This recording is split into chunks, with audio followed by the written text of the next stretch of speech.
ইরানে আঞ্চলিক যুদ্ধের হুঁশিয়ারির পর সুর নরম আমেরিকার। তেহরানকে চুক্তির তাগিদ ট্রাম্পের। খামেনি সরকার কি সমঝোতায় রাজি? পুতিন খামেনির চেয়েও বড় হুমকি হিসেবে ইমরান খানকে উল্লেখ করেছিল মস্তিষ্ক মস্তিষ্কের যৌন অপরাধী অ্যাপেস্টেইন। আর কি বলেছিল সে? টানা 2 বছর পর রাফা সীমান্ত খুলল। মিশরে গিয়ে চিকিৎসা নিতে পারছে না বহু ফিলিস্তিনি। নতুন করে চলছে ইসরায়েলি হত্যাযজ্ঞ। আসসালামু আলাইকুম, দেখছিলেন Bangla vision world news headline. ইরানের সর্বোচ্চ নেতা আয়াতুল্লাহ আলী খামেনির আঞ্চলিক যুদ্ধের হুঁশিয়ারির পর এবার সুর নরম করলেন মার্কিন প্রেসিডেন্ট ডোনাল্ড ট্রাম্প। তেহরানের সাথে সমঝোতার উপর জোর দিচ্ছেন মার্কিন প্রেসিডেন্ট। জানান ইরানের সাথে চুক্তিতে যেতে আশাবাদী তিনি। নতুন আঞ্চলিক যুদ্ধের আশঙ্কা দূর করতে চুক্তিতে যেতে রাজি ইরানও। স্থানীয় সময় রবিবার ফ্লোরিডায় সাংবাদিকদের প্রশ্নের জবাবে মার্কিন প্রেসিডেন্ট বলেন, যুক্তরাষ্ট্রের কাছে বিশ্বের সবচেয়ে বড় ও শক্তিশালী জাহাজ আছে। বর্তমানে ইরানের কাছাকাছি এসব জাহাজ মোতায়েন করা হয়েছে। ইরান দ্রুত চুক্তিতে যাবে বলেও আশা প্রকাশ করেন প্রেসিডেন্ট ট্রাম্প। তবে চুক্তিতে না গেলে ইরানের ভাগ্যে খারাপ কিছু আছে, পরোক্ষভাবে সে ইঙ্গিতও দেন তিনি। এর আগে ইরানের সর্বোচ্চ নেতা আয়াতুল্লাহ আলী খামেনিকে আমেরিকাকে সতর্ক করে বলেছিলেন, ইরানে যে কোনো মার্কিন হামলা আঞ্চলিক সংঘাতকে উস্কে দেবে। তবে চুক্তি নিয়ে মার্কিন প্রেসিডেন্ট ট্রাম্পের শর্তগুলো অবান্তর এবং অমীমাংসিত বলে মন্তব্য করেছে তেহরান। তারপরও পারমাণবিক বিরোধ ও আঞ্চলিক যুদ্ধের শঙ্কা দূর করতে একটি চুক্তির ব্যাপারে ইরানও প্রস্তুত আছে বলে জানিয়েছে তেহরান। অবশ্য ইরানের সাথে চুক্তির কথা বলে মধ্যপ্রাচ্যে নিজেদের প্রস্তুতি সম্পূর্ণ করছে যুক্তরাষ্ট্র, এমন সম্ভাবনাও নাকচ করে দিতে নারাজ বিশ্লেষকরা। শেষ পর্যন্ত প্রেসিডেন্ট ট্রাম্পের শর্ত না মানলে ভেনেজুয়েলার মতো অতর্কিত হামলার মুখোমুখি হতে পারে ইরান। এদিকে ইরানকে ঘিরে ওয়াশিংটনের হুঁশিয়ারির মধ্যে ইসরায়েলের দক্ষিণাঞ্চলীয় বন্দর শহর এইলাতে ভিড়েছে মার্কিন যুদ্ধজাহাজ। ইরানকে চাপে ফেলতে এই জাহাজ মোতায়েন বলে জানিয়েছে ইসরায়েলি গণমাধ্যম। ইসরায়েলি প্রতিরক্ষা বাহিনী একে রুটিন ভিজিট ও পূর্ব পরিকল্পিত বললেও বিশ্লেষকদের মতে এটি ইরানের উপর চাপ তৈরির একটি বড় কৌশল। বিস্তারিত মীর ফজলে রাব্বির ডেস্ক রিপোর্টে। ওমান সাগরে মার্কিন রণতরীর কৌশলগত অবস্থান পরিবর্তনের রেশ কাটতে না কাটতেই এই অঞ্চলে নতুন যুদ্ধজাহাজ পাঠালো যুক্তরাষ্ট্র। ইরান ঘিরে ওয়াশিংটনের হুঁশিয়ারির মধ্যেই ইসরায়েলের দক্ষিণাঞ্চলীয় বন্দরে ভিড়েছে মার্কিন যুদ্ধজাহাজ। ইসরায়েলের বন্দর শহর এইলাতে ভিড়েছে অত্যাধুনিক মার্কিন destroyer USS Delbert D black. মার্কিন পঞ্চম নৌবহরের অংশ এই জাহাজটি সুয়েজ খাল হয়ে লোহিত সাগরে প্রবেশ করেছে। ডোনাল্ড ট্রাম্পের প্রশাসন যে সামরিক শক্তিতে কোনো ছাড় দেবে না এই মোতায়েন তারই প্রমাণ বলে মনে করছেন বিশেষজ্ঞরা। মার্কিন রণতরী ইউএসএস আব্রাহাম লিঙ্কনের রহস্যময় অবস্থান পরিবর্তনের পর গত 30 জানুয়ারি ডেলবার্ট ডি ব্ল্যাক ইসরায়েলের বন্দরে নোঙর করে। এক প্রতিবেদনে এসব তথ্য জানিয়েছে সংবাদ সংস্থা আনাদুলু এজেন্সি। প্রতিবেদনে বলা হয়, ইসরায়েলি প্রতিরক্ষা বাহিনী একে রুটিন ভিজিট এবং পূর্ব পরিকল্পিত বললেও বিশ্লেষকদের মতে এটি ইরানের ওপর চাপ তৈরির একটি বড় কৌশল। এই যুদ্ধজাহাজটি সাধারণ কোনো জাহাজ নয়, এটি পেন্টাগনের অন্যতম বড় সামরিক শক্তি। এটি একই সাথে আকাশপথের ড্রোন, মিসাইল এবং শত্রুপক্ষের জাহাজ ট্র্যাক করে ধ্বংস করতে সক্ষম। এছাড়া এই জাহাজ থেকে দূরপাল্লার নির্ভুল টোমাহক ক্রুজ মিসাইল নিক্ষেপ করা যায়। বিশেষ করে ইলাদ বন্দরটি হুতিদের ড্রোন হামলার লক্ষ্যবস্তু হওয়ায় এই জাহাজের অবস্থান সেখানে অত্যন্ত গুরুত্বপূর্ণ। লোহিত সাগরের উপকূলে অবস্থিত ইলাদ বন্দরটি মিশর ও জর্ডানের সীমানার খুব কাছে। এখান থেকে পুরো অঞ্চলের উপর নজরদারি চালানো সহজ। এদিকে মার্কিন সংবাদ মাধ্যম ড্রপ সাইট নিউজের এক প্রতিবেদন জানিয়েছে, খুব শিগগিরই ইরানে হামলা শুরু করতে পারে যুক্তরাষ্ট্র।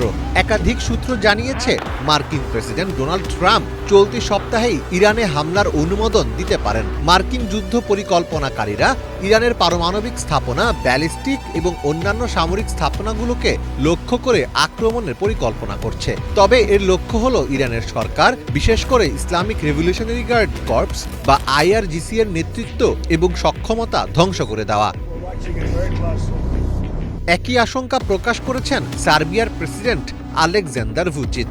31 জানুয়ারি সার্বিয়ার বেসরকারি টেলিভিশন চ্যানেলে দেওয়া এক বক্তব্যে ভুচিচ বলেন, যুক্তরাষ্ট্র আগামী 48 ঘন্টার মধ্যে ইরানে হামলা চালাতে পারে।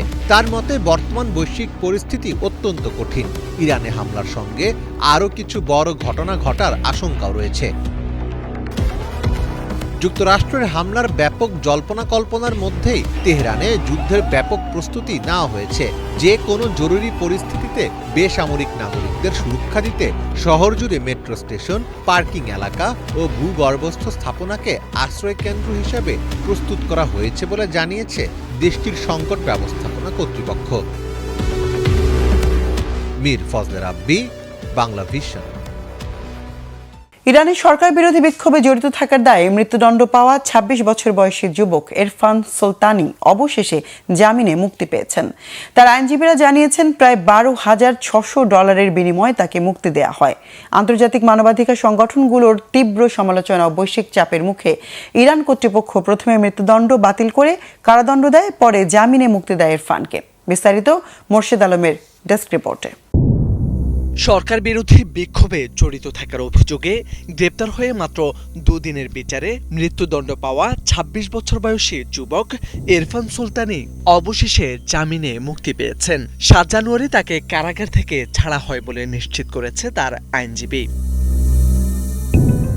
আইনজীবী জানান প্রায় $১২,৬০০ বিনিময়ে জামিনে মুক্তি পান ইরফান। মুক্তির সময় তার জব্দ করা মুঠোফোন সহ সব ব্যক্তিগত জিনিসপত্র ফেরত দেওয়া হয়েছে। মানবাধিকার সংগঠন ও একাধিক আন্তর্জাতিক সংবাদ মাধ্যমও মুক্তির খবরটি নিশ্চিত করেছে। তেহরানের উত্তর পশ্চিমের শহর কারাজের ফারদিস এলাকায় ৮ জানুয়ারি নিজ বাড়ি থেকে গ্রেপ্তার হন ইরফান সুলতানি। তখন শহর জুড়ে তীব্র বিক্ষোভ চলছিল আর পরিস্থিতি নিয়ন্ত্রণে ইন্টারনেট বন্ধ করে দিয়েছিল কর্তৃপক্ষ। গ্রেপ্তারের মাত্র ৩ দিনের মাথায় পরিবারকে জানানো হয় বিচার শেষ, ইরফানের ফাঁসি কার্যকর হবে ১৪ জানুয়ারি। এই খবর প্রকাশ্যে আসতেই বিশ্বজুড়ে তোলপাড় শুরু হয়। মাত্র দুদিনের বিচারে মৃত্যুদণ্ড দেওয়াকে মানবাধিকার লঙ্ঘন বলে আখ্যা দেয় আন্তর্জাতিক সংগঠনগুলো। পশ্চিমা দেশগুলোর সমালোচনার পাশাপাশি মার্কিন প্রেসিডেন্ট ডোনাল্ড ট্রাম্পও ইরানকে কড়া হুঁশিয়ারি দেন। চাপের মুখে শেষ পর্যন্ত পিছু হটে তেহরান। মৃত্যুদণ্ড বাতিল করে ইরফানের সাজা কমিয়ে কারাদণ্ড দেওয়া হয়। ইরানের বিচার বিভাগ দাবি করে নিরাপত্তা সংক্রান্ত অভিযোগেই তাকে দণ্ডিত করা হয়েছিল। জানা গেছে ইরফান একজন পোশাক ব্যবসায়ী, তার একটি নিজস্ব কাপড়ের দোকান রয়েছে। এছাড়া তিনি একজন শৌখিন ফটোগ্রাফার হিসেবেও পরিচিত। ইরফানের বাবা মা বর্তমানে ইরানেই বসবাস করছেন। গ্রেপ্তারের পর থেকে তারা মানসিকভাবে চরম বিপর্যস্ত অবস্থায় ছিলেন। পরিবারের ভাষ্যমতে ইরফান কোনো নির্দিষ্ট রাজনৈতিক দলের সঙ্গে সরাসরি যুক্ত ছিলেন না, তবে তিনি ইরানের অর্থনৈতিক সংকট, দুর্নীতি এবং শাসন ব্যবস্থার পরিবর্তনের দাবিতে চলমান সাধারণ জনগণের স্বতঃস্ফূর্ত আন্দোলনে অংশ নেওয়াদের মধ্যে সামনের সারিতে ছিলেন। মৃত্যুদণ্ড থেকে কারাদণ্ড আর সেখান থেকে জামিন। বিশ্লেষকদের মতে ইরফান সুলতানের মুক্তি শুধু একজন তরুণের নয়, বরং ইরানের বিক্ষোভ ও মানবাধিকার প্রশ্নে আন্তর্জাতিক চাপের এক শক্ত বার্তাও হয়ে রইল। মোর্শেদ আলম, বাংলা ভিশন। পুতিন খামেনির চেয়েও পাকিস্তানের সাবেক প্রধানমন্ত্রী ইমরান খানকে বিশ্ব শান্তির জন্য সবচেয়ে বড় হুমকি হিসেবে উল্লেখ করেছিল কুখ্যাত যৌন অপরাধী জেফ্রি এপস্টেইন। এপস্টেইন কেলেঙ্কারির ঘিরে প্রকাশিত বিভিন্ন ইমেইলে এই তথ্য উঠে এসেছে। সেই ইমেইলে ইমরানকে অভ্যুত্থানের মাধ্যমে উৎখাতের পরিকল্পনারও ইঙ্গিত দেন এপস্টেইন। ইমরানকে নিয়ে আরও কি বলেছিল বিকৃত মস্তিষ্কের যৌন অপরাধী এপস্টেইন? হিজল জোবাইরের ডেস্ক রিপোর্টে বিস্তারিত। ২০১৮ সালে পাকিস্তানের সাধারণ নির্বাচনে জয়ের পর পাকিস্তান তেহরিক-ই-ইনসাফ পিটিআই এর প্রতিষ্ঠাতা ইমরান খানকে বিশ্ব শান্তির জন্য হুমকি হিসেবে উল্লেখ করেছিলেন কুখ্যাত মার্কিন যৌন অপরাধী জেফ্রি এপস্টেইন। এপস্টেইন কেলেঙ্কারি ঘিরে প্রকাশিত ইমেইলে চাঞ্চল্যকর এই তথ্য উঠে এসেছে। ২০১৮ সালের ৩১ জুলাই অজ্ঞাত এক ব্যক্তির সঙ্গে ইমেইলে আলাপচারিতায় ইমরান খানকে নিয়ে ওই মন্তব্য করেছিলেন এপস্টেইন। এর আগে ২৫ জুলাই নির্বাচনে জিতে পাকিস্তানের প্রধানমন্ত্রী হওয়ার পথ প্রশস্ত করেন ইমরান। অজ্ঞাত ওই ব্যক্তির সঙ্গে ইমরান ইস্যুতে অনেক কথাই বলতে দেখা যায় এপস্টেইনকে। এ সময় নেতিবাচকভাবে ইমরানকে তুরস্কের প্রেসিডেন্ট রিসেপ তাইয়েপ এরদোয়ান, ইরানের সর্বোচ্চ নেতা আয়াতুল্লাহ আলী খামেনি, চীনের প্রেসিডেন্ট শি জিনপিং ও রাশিয়ার প্রেসিডেন্ট ভ্লাদিমির পুতিনের সঙ্গে তুলনা করেন তিনি। এপস্টাইন লেখেন, Imran Khan, Erdogan, Khomeini, she বা পুতিনের চেয়েও বিশ্ব শান্তির জন্য অনেক বড় হুমকি। মেইলের অপর প্রান্তে থাকা অজ্ঞাত ওই ব্যক্তি এরপর প্রশ্ন করেন, পাকিস্তানের ওই পপুলিস্ট অর্থাৎ জনতার মন জুগিয়ে চলা নেতা? উত্তরে এপস্টাইন হ্যাঁ সূচকভাবে লেখেন, নির্বাচনে তার জয়লাভ খুবই খারাপ খবর। ইমরান খান খুবই অযোগ্য। এ ধরনের কটাক্ষ করে এপস্টাইন আরও বলেন, ইমরানের সামনে ডোনাল্ড ট্রাম্পকেও আইনস্টাইনের মতো দেখায়। সত্য বলার ক্ষমতাই নেই তার, কট্টর ইসলামপন্থী। ওই কথোপকথনে এপস্টাইন ইমরান খানের ব্যক্তিগত জীবন নিয়েও কথা বলেন। সেখানে তার বিয়ে, আগের ক্রিকেট ক্যারিয়ার এবং জনতাকে সহজে আকৃষ্ট করা ও ক্ষুব্ধ করে তোলার ক্ষমতার কথাও উল্লেখ করা হয়।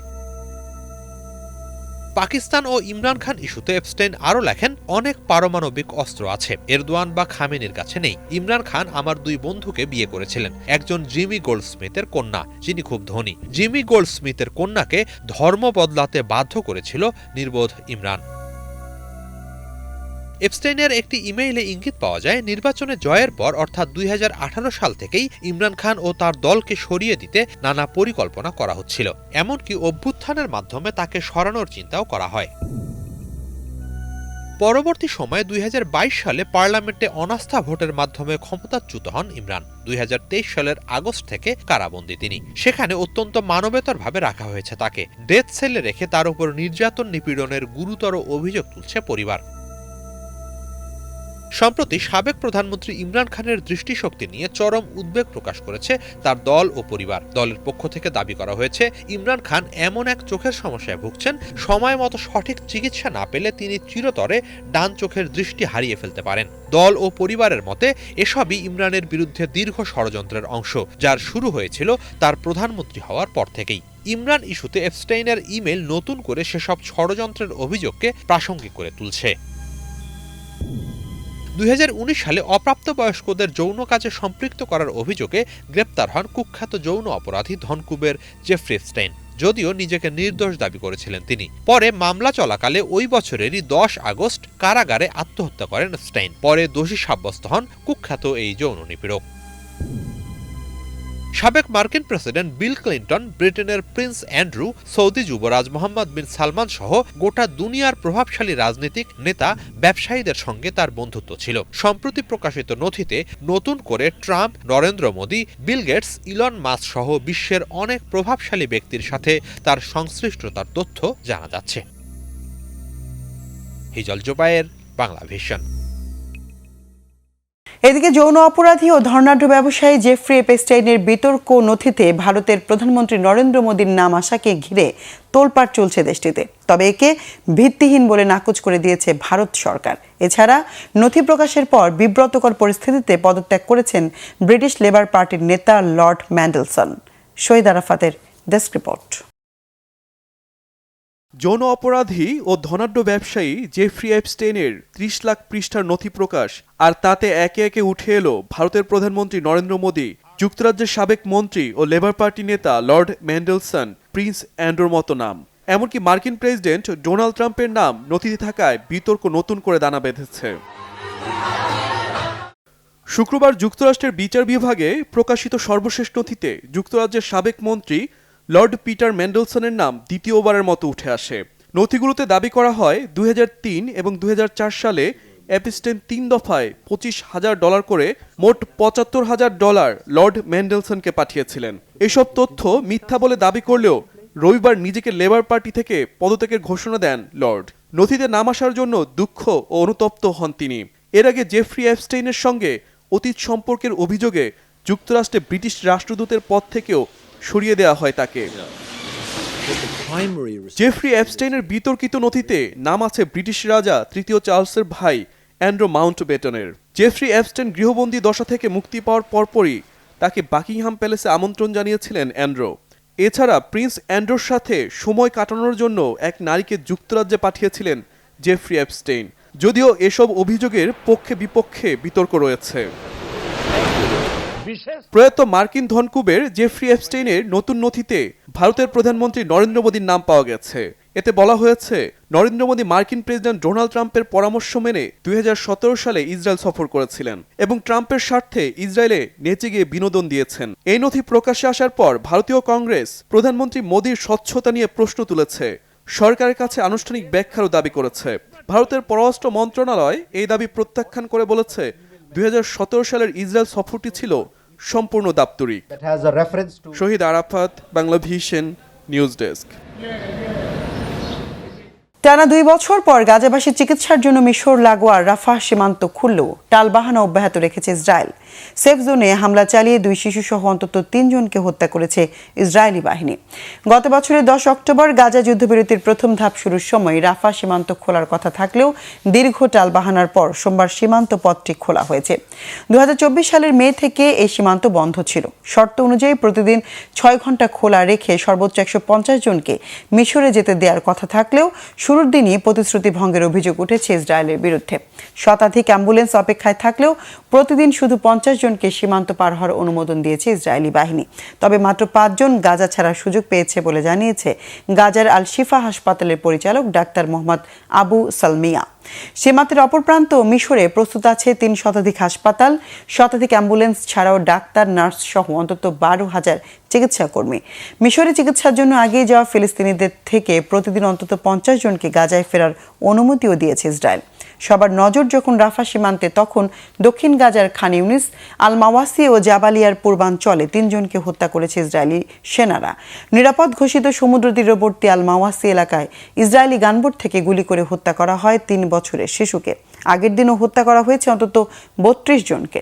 2026 সালে ইউটিউব কোন কন্টেন্টগুলোকে বেশি গুরুত্ব দিবে, কোন ভিডিও দর্শকদের আকর্ষণ করবে, কিভাবে আরও প্রসারিত হবে ইউটিউব, সবকিছুই জানিয়েছেন ইউটিউবের সিইও নীলমোহন। তার মতে লম্বা ভিডিও, শর্টস, লাইভ, পডকাস্ট ও মিউজিক সব ধরনের কন্টেন্টই ইউটিউবের অগ্রাধিকারে থাকবে। মোর্শেদ আলমের আরেকটি ডেস্ক রিপোর্ট। দুনিয়া জুড়ে সোশ্যাল মিডিয়া এখন কন্টেন্ট আর কন্টেন্ট নির্মাতাদের দখলে। সামাজিক যোগাযোগ মাধ্যম খুললেই দেখা যায় বিভিন্ন রকম কন্টেন্ট। 2026 সালে ইউটিউব কোন কন্টেন্টগুলোকে বেশি গুরুত্ব দেবে সে বিষয়ে বিস্তারিত পাওয়া গেল ইউটিউবের সিইও নীলমোহনের লেখা একটি নিবন্ধে। নীলমোহনের ভাষায় সংস্কৃতির বড় মুহূর্তগুলো এখন ইউটিউবেই ধরা পড়ে। সুপার বোল থেকে অস্কারের লাল গালিচা, টেইলর সুইফট বা বিটিএস এর নতুন অ্যালবাম, সবকিছুই দর্শক ইউটিউবের নির্মাতাদের চোখ দিয়ে উপভোগ করছেন। ফলে ইউটিউবাররা এখন কেবল ইউজার জেনারেটেড কন্টেন্টের নির্মাতাই নন, বরং নিজেরাই হয়ে উঠেছেন পূর্ণাঙ্গ মিডিয়া কোম্পানি। হলিউড স্টুডিও, বড় বাজেটের প্রযোজনা আর মাস্ট সি কন্টেন্ট সবই এখন ইউটিউবে উঁকি দিচ্ছে। লম্বা ভিডিও থেকে শর্টস, লাইভ, পডকাস্ট ও মিউজিক কন্টেন্টের বৈচিত্র্যই ইউটিউবের বড় শক্তি। শর্টস প্রতিদিন গড়ে 20,000 কোটি ভিউ পাচ্ছে। 2026 সালে শর্টসের আরও নতুন ফরম্যাট, ছবি, পোস্ট সহ ফিড ভিত্তিক অভিজ্ঞতা যোগ করার পরিকল্পনা করছে এই প্রতিষ্ঠান। পাশাপাশি গান, খেলাধুলা ও খবরের জন্য আসছে বিশেষায়িত টিভি প্ল্যান ও মাল্টিভিউ সুবিধা। শিশু কিশোরদের ক্ষেত্রেও ইউটিউব গুরুত্ব দিচ্ছে নিরাপত্তা ও শেখার ভারসাম্যে। অভিভাবকদের জন্য আসছে আরও নিয়ন্ত্রণমূলক ফিচার, অ্যাকাউন্ট ব্যবস্থা থেকে শর্টস স্ক্রল করার সময়সীমা নির্ধারণ পর্যন্ত। আয়ের দিক থেকেও ইউটিউব নির্মাতাদের জন্য সবচেয়ে স্থিতিশীল প্ল্যাটফর্ম হয়ে উঠেছে। গেল 4 বছরে $100 বিলিয়ন বেশি আয় ভাগাভাগি হয়েছে। YouTube shopping, brand partnership, hub ও নতুন মনিটাইজেশন টুল দিয়ে নির্মাতাদের ব্যবসা আরও সহজ করা হচ্ছে। এই সবকিছুর কেন্দ্রেই আছে এআই। কন্টেন্ট সাজেশন থেকে নিরাপত্তা, সবখানে এআই সহায়তা শক্তি। তবে নীলমোহন জোর দিয়ে বলেন, এআই কখনোই মানুষের বিকল্প নয়, এটি সৃজনশীলতার হাতিয়ার মাত্র। ডিপফেক ও নিম্নমানের কন্টেন্ট ঠেকাতে স্বচ্ছতা ও নীতিমালাও কঠোর করা হচ্ছে। নীলমোহনের মতে আগামী দিনে সবচেয়ে বড় ইউটিউব ক্রিয়েটর এমন কেউ যার নাম আমরা এখনো জানি না। হয়তো আজই সে তার চ্যানেল খুলেছে, তাই নিজেদের অবস্থান তৈরি করতে হবে মানসম্মত কন্টেন্ট দিয়েই। মোর্শেদ আলম, বাংলা ভিশন। দর্শক, এ ছিল আজকের মতো। সাথে থাকায় ধন্যবাদ।